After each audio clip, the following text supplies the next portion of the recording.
Ito ay dating kampo and then dito siya nahatulan. Niya, nagpapakilala rin sa akin. Talagang si Yamashita ay kanilang kamag-anak. Nakausap natin si Kuya Efren at nalaman natin yung istorya dito sa may Los Baños. Sa edad na 6 na po, nagwakas ang buhay na tinaguriang Tiger of Malaya na si General Tomoyuki Yamashita na siya ay bitayin sa loob ng Los Baños Prison Camp sa Laguna. Si General Yamashita at tinuturong responsable sa pagtatago ng napakaraming kayamanan sa ating bansa noong panahon ng pananakop ng mga Hapones. Ito ang tinatawag na Yamashita Treasure, ang kayamanang pinag-aagawan na tinaasam-asam na marami. Si General Tomoyuki Yamashita ay pinanganak noong November 8, 1885 sa bayan ng Osugi sa isla ng Shikoku. Bilang pangalawang anak ng isang iginagalang na lokal na doktor, kilala siya sa kanyang katalinuhan at disiplina mula pa sa kabataan. Noong November 1905 sa edad ng 20, nagtapos siya sa 18th class sa Imperial Japanese Army Academy kung saan nagtamo siya ng ika-6 na ranggo mula sa 920 kadete at kalaunan ay pinagpatuloy niya ang pagsasanay sa Army War College ng Japan at nagtapos noong 1916. Nagsimula ang unang digmaang pandaigdig noong July 28, 1914 at bilang bahagi ng alyansa ng Hapon sa mga Allied Powers, lumahok si Tomoyuki Yamashita sa kampanya laban sa puwersa ng Imperyong Aleman sa Shandong, China at noong 1916 siya ay napromote sa ranggong kapitan sa parehong taon at pinakasalan niya si Hisako Nagayama, anak ng isang retiradong general ng hukbong imperial ng Hapon. Sa mga sumunod na taon, naging dalubhasa si Yamashita sa kulturang militar ng Alemanya. At mula 1919 hanggang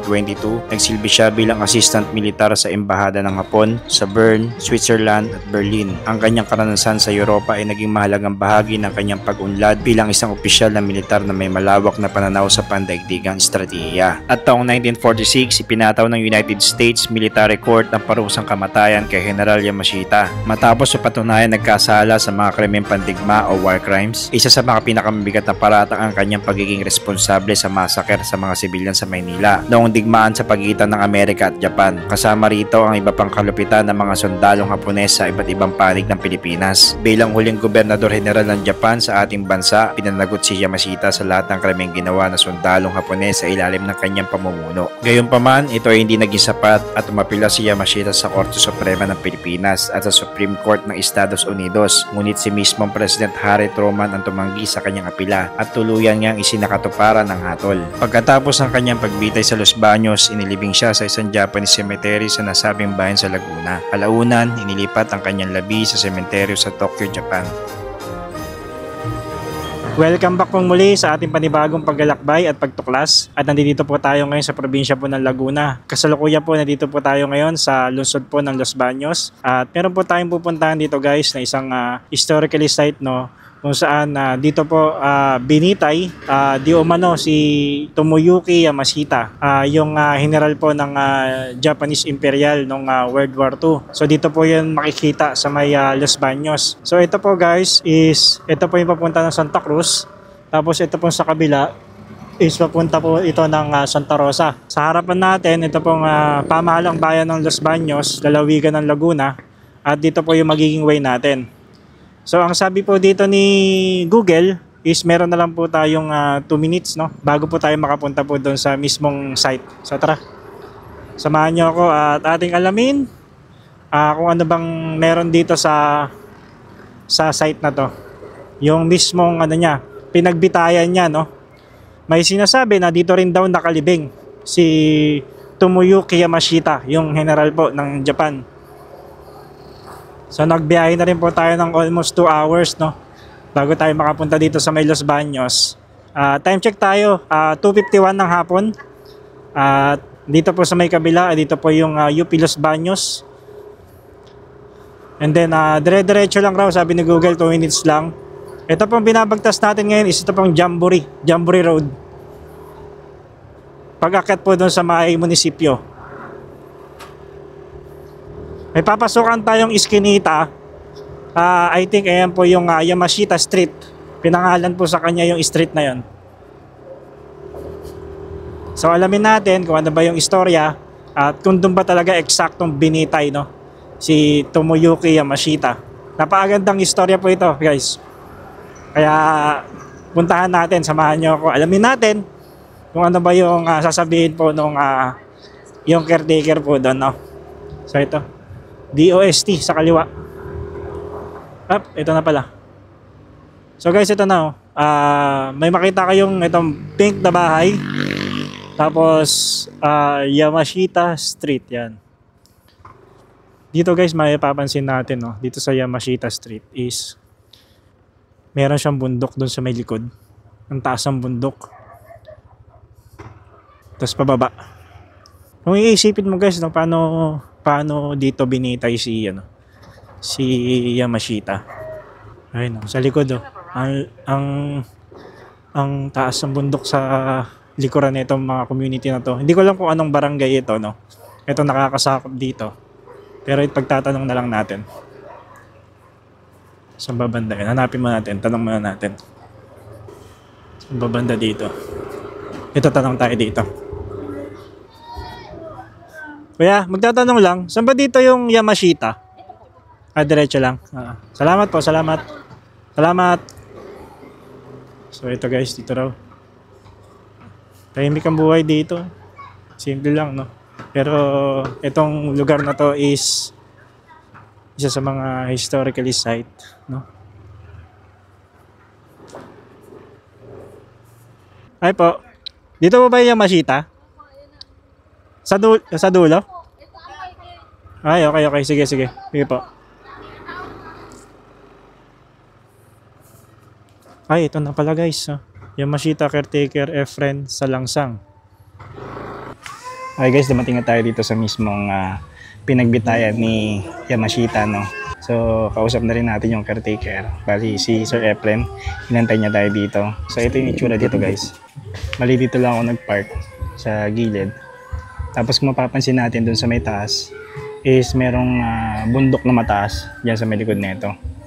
So, ito yung pinaka-historically place dito sa may mismong Los Baños. Ito. Actually, nilinis nila. Nalinis na to. Ayos na rin yung mga damo. Pero makikita natin dito, pagpasok mismo, no, ang nakalagay dito is General Yamashita Memorial Monument. Yan. Yan mismo yung nakasulat dito.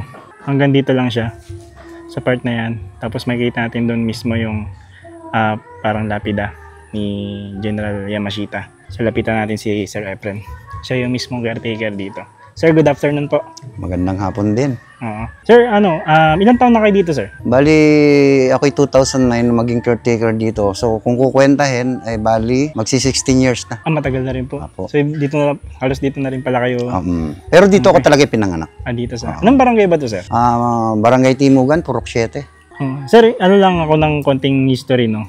Dito sa mismong historical site ni Yamashita. So, since bata pa ako, siguro 80s, 82, 84, ito talaga, dinadayo to ng mga Hapon. Dahil ito nga, ay dati, ay yung 2 stone lang na yun. Bago may nakapalibot lang ditong bato-bato or ano. Kumbaga sa ito ay kanyang memorial. Parang alaala niya eh. Parang ganun ang dating. Kasi ang sabi-sabi ay ito ay dating kampo and then dito siya nahatulan. Parang ganun ang dating. Kumbaga dito lang siya talagang hinatulan. Oo. So parang may nagsasabi na dito rin daw siya hinang. Wala makapagpatunay kasi. Kasi yung mga matatanda nung panahon ng 40s mga pumanaw na rin siguro. Tatay ko nga 1943 pinanganak. So katatapos lang din ng gera. Ibig sabihin, sir, yung bato na nandiyan na yan mismo? Nung 80s, nung siguro 5 years old ako, 6, andyan na yan. So yan dalawa lang na yan na bato. So ito kasi, ni-renovate na lang to and then sabi kasi, naibenta nung caretaker tong lupang to dun sa nagmamay-ari ngayon. So, i-dinonate daw naman ito dito nung nakabili. So, eto yan. Dito, i-dinonate to. So, pinagawa ng embassy ng Japan. Mismo Japan? Oo, embassy ng Japan ang nagpagawa. Dito, sir, ano pong nakasulat dito? Yan ang problema. So, hindi naman tayo Hapon to. Hindi. Pero sabi naman daw nila, yan daw yung mga nagawa niya or kung anong Ito, sir. Ito pong nakasulat na to. Yan. Ang mga nagawa niya. Oo. Ito yung sabi. Ganun din yung naandun. So, pangalan niya raw itong nasa harap na to, bago yung naandun naman sa side na ganun. So, yun daw yung mga nagawa niya. Nung kapanahon ng siya ay sundalo pa. Talagang ano to, sir? Dinarayo to ng mga Japanese. So, yung mga kamag-anak niya, nagpapakilala rin sa akin na talagang si Yamashita ay kanilang kamag-anak. Pumunta dito, sir? May napunta. Lolo nga ang tawag nila sa kanya. So, ibig sabihin, sir, alam nila dito talaga pinatay, no? Parang, Yun ang sabi ng mga unang naging caretaker. Pero, syempre, ang kinagis na naman namin, ganun na lang. Kung ano i-transfer sa amin, yung kumbaga sa yung nalaman lang namin nung kapanahunan, yun lang din na may bigay naming report sa inyo dahil mahirap namang sabihin kong dito talaga binigti hindi naman hindi pa tatay ko nga hindi pa pinanganganak ng time na yan. So ano na lang yung kasabihan, yun na lang kada may na dito, yun na lang sinasabi ko. Pero no, nakalagay dun sa may Yamashita Oo. Ibig sabihin, meron talagang nangyari dito nung panahon, dito sa part na to dahil pinagkutaan na tato ng sundalo. No? Kasi ito daw talaga ay nung panahon ay ito kampo. Kumbaga dito na siya parang pinaamin siguro tapos kung binitay na, no? Yung pala pinakakwento dito. Kasi galing rin ako dun sa may pagsanan. Meron din doon na ganito. Mga sementeryo rin na nga po. Halos lahat naman ng lugar dito sa Laguna, meron siya. Halos lahat ng kasi siguro, nung kapanahunan niya siguro, kung saan siya naliban na baryo, ganun siguro. Nagguta rin ba siya dito? Possible? Possible kasi yun ang sabi. So, sabi nga ng matatanda noon, yung mga nakasaksi noon, talagang dito daw binitay. So, syempre, bilang kami naman yung mga huli na, so hindi namin pwede sabihin na talagang dito dahil hindi rin namin alam kung totoo. Baga dito lang dito yan. Parang in execution. Pero sir, may ba dito? May mga lagusan pa ba diyan or mga tunnel na discovery dito banda? Sa tunnel wala naman tayong may kasi dito naman wala naman halos tunnel na rin dito. Yun, siguro yung mga pinagminahan siguro dahil nung kapanahunan nga, alam mo naman, bantog na maraming tinago daw dito. Hindi naman natin sure kung totoo. So, may nag-ooperate yan noon pero tumigil na rin. So, kung tunnel, wala akong wala ka na balitaan. Gano'n nakatagal to, sir? Itong bali 2005 ang alam ko nung ginawa to 2003. Talagang gumawa talaga sila ng sir, no? Para dito sa... So, yan nga, magigiba na rin at medyo may kalumaan na rin. Bali ngayon, sir, yearly may pumupunta pa rin po dito? Oo naman, may napunta. Dito sa likod may nakasulat din, sir, Oo, yan yung mga nagawa daw niya nung kapanahon nang siya nabubuhay. Ay, ito. Oo. So, yung iba kasi ang ginagawa, tinatranslate English, Hapon English. O, ganun ang ginagawa nila. Iniano nila sa YouTube. So, ano ba siya, sir? Ano ba siya sa Japan? Parang national hero, ganun? Oo, yun ang alam ko ang pagkakaano sa kanya kasi ganun daw naman talaga sa Japan pag yung namatay o napatay ka sa labanan, hero. Ang kagandahan lang sa kanila, sir, no? Pinupuntahan talaga nila yung kahit na dito sa ibang, hindi nila pinababayaan. Hindi pinababayaan. Tsaka ginawan pa talaga nila ng dito, no? Bahay dito, no? Bukod dito, sir, ito lang po yung makikita natin. Oo. Tapos ito, ano itong mga sir? Parang poste-poste niya. Bali, yan lang yung pinaka-design niya. Guide, parang bakod. Bakod, no? Ikutin na Talagang pinaikutan talaga nila ng Special treatment talaga si General Yamashita, no? Oo, hero kasi sa kanila May paikot siya dito, guys, Paikot mismo dun sa may niya. Nakasentro talaga siya, no, sir? Talagang inayos talaga, hindi pinabayaan. Kasi hindi dito yung So, yun nga lang, medyo matagal-tagal na siyang hindi na napipinturahan. Ayan, naghihintay pa rin kasi dati kasi yearly may nagpupunta dito, pinapipinturahan yan. Ay, ganun. Meron din talagang tao na pupunta dito. Oo. Ang balita ko kasi, ay ito parang tatanggalin na to dito. So, nakalagay na lang siguro doon kung saan nagmula. Los Baños ba siya or Paite, ganun. So, ganun ang nila. Yun ang alam kong plano kasi sinabi na sa akin yan. So yun guys, narinig natin yung istorya dito sa mismong di umano sinasabi na dito raw binitay si General Tomoyuki Yamashita. So may mga pumupunta rin dito na mga kamag-anak niya. Sabi ni Sir Efren na nag-aalay ng dasal.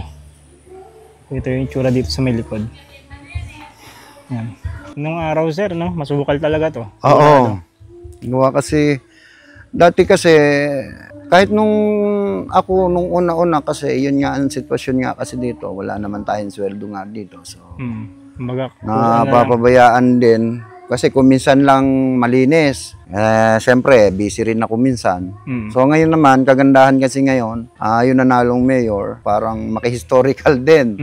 Ano niya na ito ipapaayos. Kaya kanina nga, naglinis sila. Eksakto naman na naglinis ang mga tao ng LGU. Oo.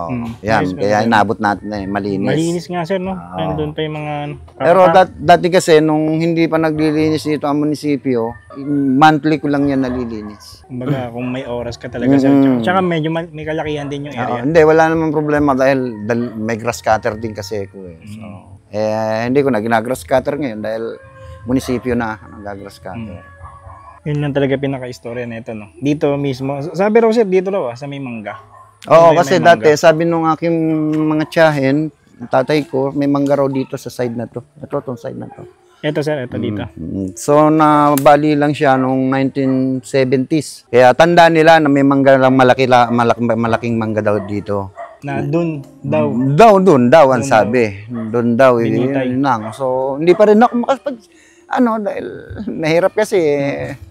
Ayun ang sabi-sabi. Yun ang sabi-sabi. So, inabot pa nga ng mga magulang ko yun, yung about nga dun sa manggang yun. Papansin ko. Ngayon, medyo mabahay na noon talaga. Nako, hindi ka makakadaan dyan sa Damaw. Lampas tao.